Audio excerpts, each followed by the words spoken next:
না কইছো আমার আবার খুব বাবু হ্যাপি বার্থডে। Thank you. তো এটা হচ্ছে গিয়ে আমার বার্থডে দিনের ভ্লগ। আর সকালে মার উইশ তোমরা এটা শুনতেই পেলে। ফার্স্টে একবার বলেছিল, তারপরে আমি বললাম আরেকবার বললাম রেকর্ড করি। তারপরে উঠে আমি টিফিন খেলাম, টিফিনে আজকে খেলাম পুরি আর সবজি। তারপরে যাচ্ছি একটু বাজারে, কিছু কেনাকাটার ছিল। কেনাকাটা বলতে ঘরেরই কিছু সবজি টবজি লাগবে। আর আমার বার্থডেতে যেহেতু বন্ধ থাকে, মানে হচ্ছে গিয়ে তখন ছিল রবি ঠাকুরের জন্মদিন 9th মে। তো ওদিন আমারও তো কলেজ বন্ধ, তার জন্য মায়ের সাথে যাচ্ছি বাজারে।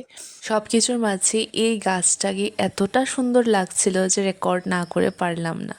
তারপরে নিলাম মাছ আর কিছু বাজেমাল দোকান থেকে, মানে কি মুদি দোকান থেকে কিছু খরচ কেনার ছিল, ওগুলো নিলাম। আর যা যা নিয়েছি অল্প অল্প জিনিস তোমাদের সাথে শেয়ার করলাম। আর এই গরমে নিম্বু পানি না খেলে হয় না। আর এই ইমলির চকলেটটা আমার এতটা ফেভারিট, এটা আমার একটা হলেও খেতে লাগে। দেন স্নান করলাম, ধূপ দেখালাম, বাবাকে প্রণাম করলাম। তারপরে আমাদের বাড়ির এখানেই মানে কালী মূর্তি রাখা হয় আর কি এখানটায়। পুজোর পর যে কালী মূর্তি থাকে ওগুলোকে এই জায়গাটায় রাখা হয়। তো ওই জায়গাতেই সবাই গিয়ে এখানে ধূপকাঠি মোমবাতি জ্বালায়। তো তার জন্য আমরাও গিয়ে জ্বালিয়ে আসলাম, কারণ কি আমরা কোনো মন্দিরে যাচ্ছি না ওই দিন। তার জন্য এখানেই মায়ের কাছে একটু ধূপকাঠি মোমবাতি দিয়ে একটু আরতি করলাম। তো আমার আরতি করা শেষ, এবার মাকে আরতি করছে। তো মায়ের আরতি শেষ করার পর আমরা চলে যাব ঘরে। আর জানো তো সবগুলো ঠাকুরের মুখগুলো কীরকম জানি হয়ে আছে বৃষ্টি ভেজে, শুধু একটা কালী ঠাকুরের মুখটা একটু দেখা যাচ্ছে।